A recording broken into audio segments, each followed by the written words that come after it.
I must admit, I had a moment of panic yesterday when I saw the theme, Practice Radical Generosity, and I thought, oh my goodness, I've been zeroing in on hospitality. Then I thought, well, hospitality, generosity, they can be interchanged. And then when I got back home and saw my email, I said, oh, good, I was okay. um, when I was given this assignment several months ago, I thought it sounded a little familiar. So I started going back through my files, and sure enough, in 2007, I had spoken on this same theme. So I thought, ooh, maybe I can get some ideas from my old one. Nope. As usual, God had a different plan. The scripture from back then was taken from Luke, and today's scripture is taken from Matthew. So to start with, I would like to read that scripture to you. It's Matthew 10, verses 40 to 42. He who receives you receives me, and he who receives me receives the one who sent me.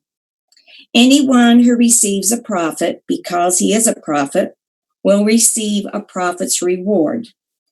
And anyone who receives a righteous man because he is a righteous man will receive a righteous man's reward. And if anyone gives even a cup of cold water to one of these little ones because he is my disciple, I tell you the truth, he will certainly not lose his reward. As I read this, I thought, giving a cup of water, how is that practicing radical hospitality? But I think what Jesus was trying to get across is we need to do any small thing to offer hospitality. And when we're offering hospitality, we are offering God's love.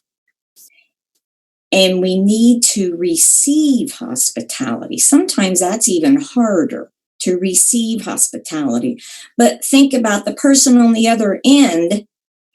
They are trying to show God's love by offering the hospitality.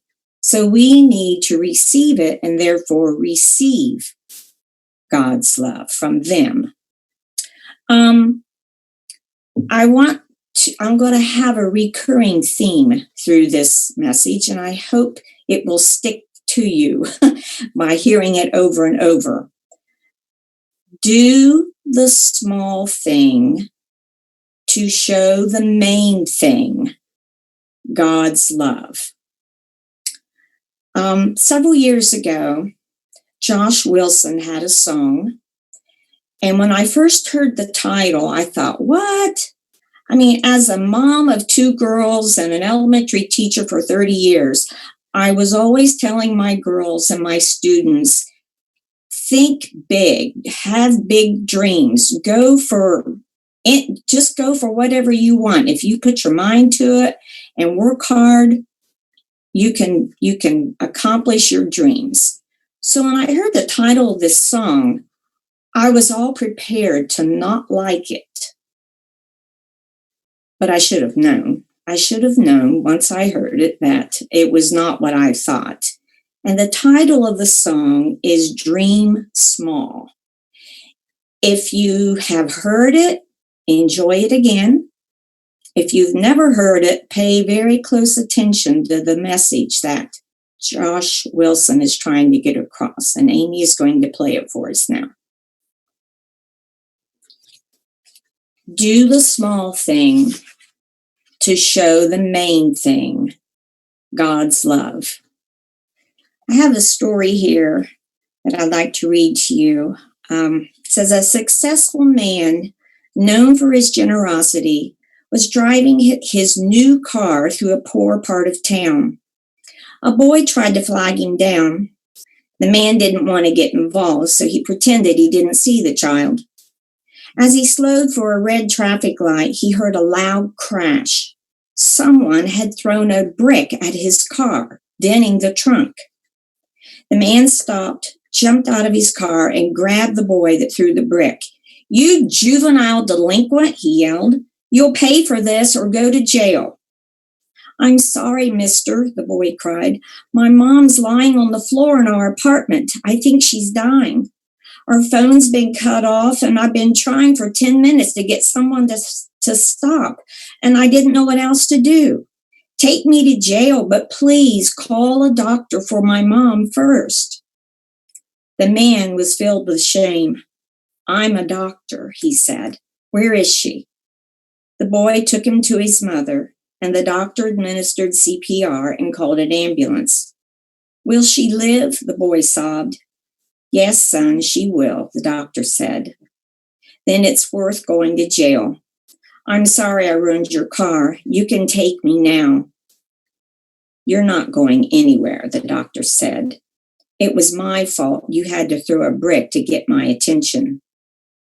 The doctor made sure the boy was taken care of, and as he drove home, he resolved not to fix the dent. He would keep it as a reminder that not everyone in need has a brick to throw. Do the small thing to show the main thing, God's love. I have a drawer in my china cabinet, and there's no china in my cupboard. My china is boxed up and in the basement. I'm not that kind of hospitable person. But I have a drawer that is stuffed full of cards and notes.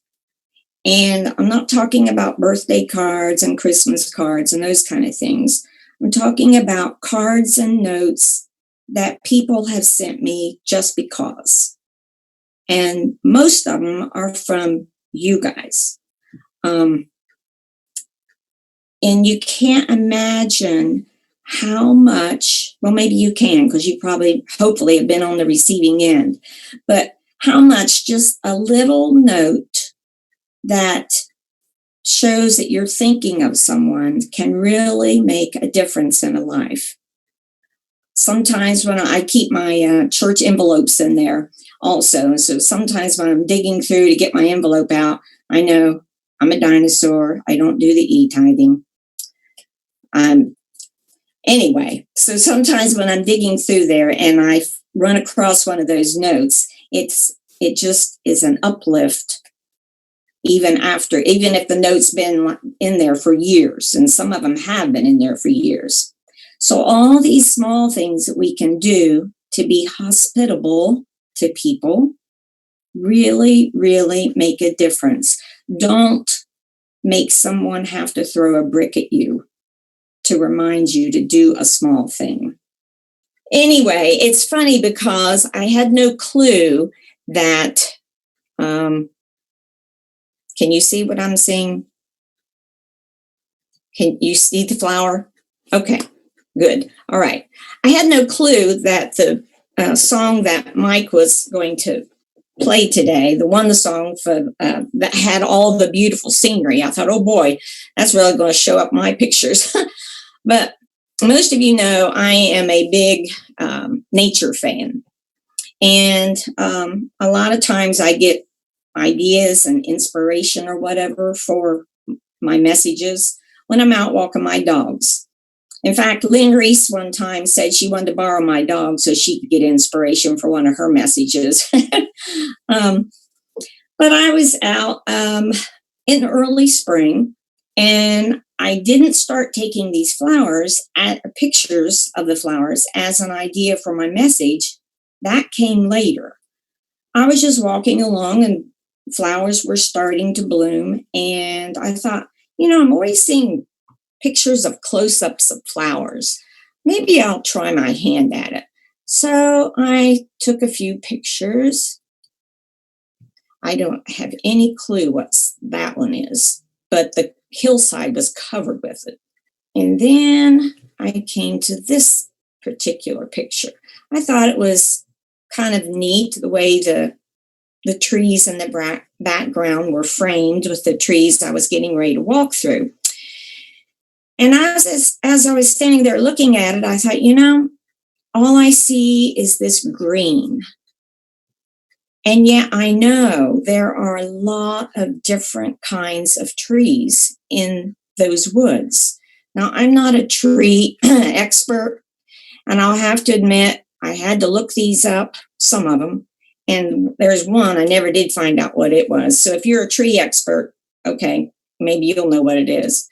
But this was the buckeye, an oak tree, sassafras. I believe it's an ash. I'm not positive. Maple. This one I never did figure out. I think it might be some kind of rhododendron, but I'm not sure. An elm. And then, of course, there were several different kinds of evergreens. Now you're wondering, what does this have to do with my message today? They are all trees. From a distance, it was just a mass of green, and yet they're all different. We are all the same. We are all children of God, and yet we are all different. When I was in the spring of my freshman year of college, I was home for spring break, I believe. And there was a visiting minister came to Pleasant Valley to talk to us. I think we had like a series of meetings. The way they used to, have like 5 nights of preaching. And during that time, he started talking about this program at Graceland called the Older Youth Service Corps. They don't have it any longer. I assume SPEC maybe took place of that. But it was a program where the older youth would go out to Graceland. You'd spend a week doing classes and training, and then you would get sent out across the country to work for like 6 weeks, I believe. Well, I was attending Wilmington College at the time, and they had something called, I think it was field experience. But if you worked in an area of what your major was, and my major at that time happened to be phys ed and health, and then you wrote a paper and came back and did a presentation, you could get college credit. So when I heard about Older Youth Service Corps, I thought, I can kill 2 birds with 1 stone here, get some experience and get some college credit. So my good friend, Linda, we both loaded up in her car and drove to Graceland for the training. At the end of the training, she decided that she was going to work at Camp Bountiful for the summer. And I wanted to go somewhere a little more exotic. So I ended up in Kansas City. I don't know if that's exotic, but it wasn't home. It was just, a place different. So I worked in an inner city recreation center. There were 6 of us. And growing up in Scioto County, I had never spoken to a Black person until I entered my dorm at school my freshman year, and my roommate was Black. There were just none. We're in that. I mean, a lot of you are from Scioto County, so there might have been a few Black people in Portsmouth City, but the county pretty much was all white. I just never came across anyone. So here I am now in Kansas City with a 95% Black in this recreation department. The leader, the man who ran it, was white, but almost all the staff was Black. So they didn't really trust us very much at the beginning. I mean, even the kids just didn't trust us. But by the end of the summer, things were a lot better. And the last day, that we were going to be there, this little girl came up to me and gave me a big hug and said, "You know, Miss Dawn, when you first came, I didn't like you because I thought you were white. But you're not white. You're just light." And I thought, how cool. Like the trees, they're all green, but they're all different. And we are all the children of God. We're all different shades, but we're all the same. And it's too bad, we all, I think I'm preaching to the choir here. We're all pretty good about accepting, but it's just too bad we all can't see that we're all the same and just different shades. This picture was an accident. I was walking along, I gotten hot, I pulled out my water bottle, I tilted the bottle back, and as I looked up, this is what I saw. And I thought, what a cool picture. And it reminds us that so many times when we're looking for ways to offer hospitality or to serve, sometimes they just fall right in our lap. Sometimes we are good about accepting it and doing something about it. And sometimes, for instance, this picture, I could have just looked at it, okay, just walked on, ignored it. I hope when opportunity comes to share and to give, even if it's just a cup of water, that we do that. When I first started taking the pictures, I was taking the individual pictures of flowers and groups. This flower, I do not know what the real name of it is, but we always called them Sweet Williams. My grandfather, my father, my brother, and my great nephew are all William. So if you know the technical name of these flowers, please don't tell me, because they will always be Sweet Williams to me. But after I found the cluster of these, I was looking for the individual flower. And I looked and I'd find one that maybe was a pale purple. I wanted that bright, vivid purple. And I would see one that was kind of raggedy. And I kept looking. I thought, well, this was quite a while ago. This is probably a month ago. I thought I'll have plenty of time to find the perfect flower. So on the way home from a walk one day, I saw one of these flowers, and I looked at it and I thought, it didn't fit my criteria for perfect. So I kept walking. And the farther away from that flower that I got, the more that image was burned into my mind. And I thought, you missed the perfect opportunity to end your message. But I was too far away by then. I wasn't going to turn around and go back. I thought, you'll find it tomorrow. You can take the picture tomorrow.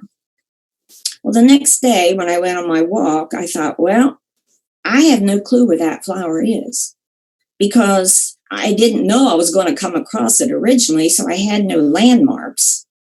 And I thought, well, even if I find it, the chances of it being in the same kind of light are really slim.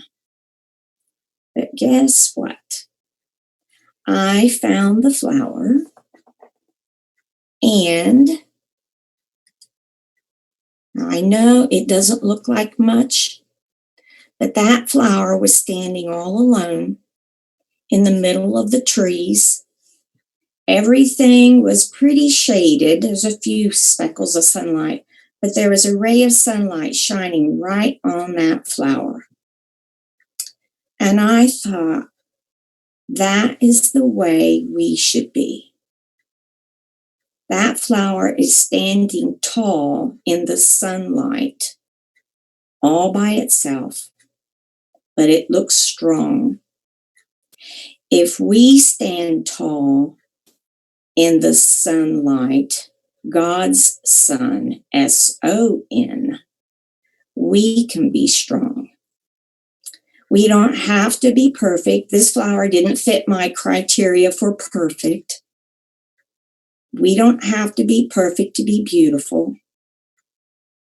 We don't have to be perfect to be loving.